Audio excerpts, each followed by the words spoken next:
فجر کا ٹائم بڑی برکت والا ٹائم ہے۔ او دولت کمانے والوں، او بڑے بڑے بزنس کرنے والوں، پیسہ کمانے والوں، فجر کی 2 رکعت نماز جو سنت پڑھی جاتی ہے، اللہ کے پیارے نبی فرماتے ہیں رکعت الفجر خیر من الدنیا وما فیہا، فجر کی 2 رکعت سنت دنیا کی تمام نعمتوں سے بہتر ہے۔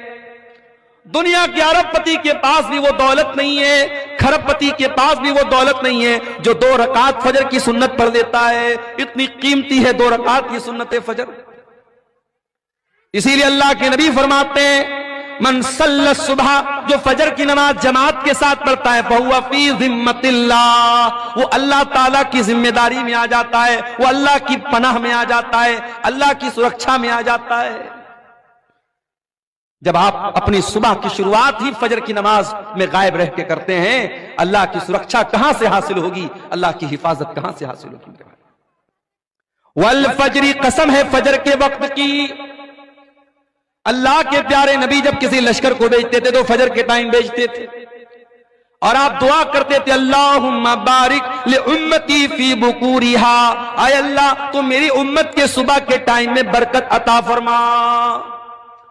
تیرے نبی نے جس ٹائم کی برکت کی دعا کی تھی تو اس ٹائم سویا پڑا رہے۔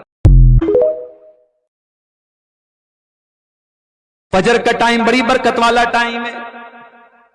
او دولت کمانے والوں، او بڑے بڑے بزنس کرنے والوں، پیسہ کمانے والوں، فجر کی 2 رکعت نماز جو سنت پڑھی جاتی ہے، اللہ کے پیارے نبی فرماتے ہیں رکعت الفجر خیر من الدنیا وما فیہا، فجر کی 2 رکعت سنت دنیا کی تمام نعمتوں سے بہتر ہے۔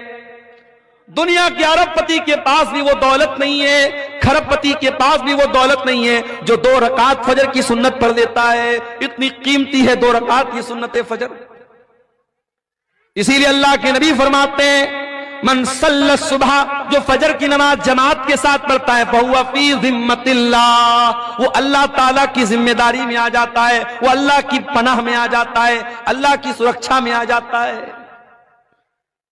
جب آپ اپنی صبح کی شروعات ہی فجر کی نماز میں غائب رہ کے کرتے ہیں، اللہ کی سرکشا کہاں سے حاصل ہوگی، اللہ کی حفاظت کہاں سے حاصل ہوگی؟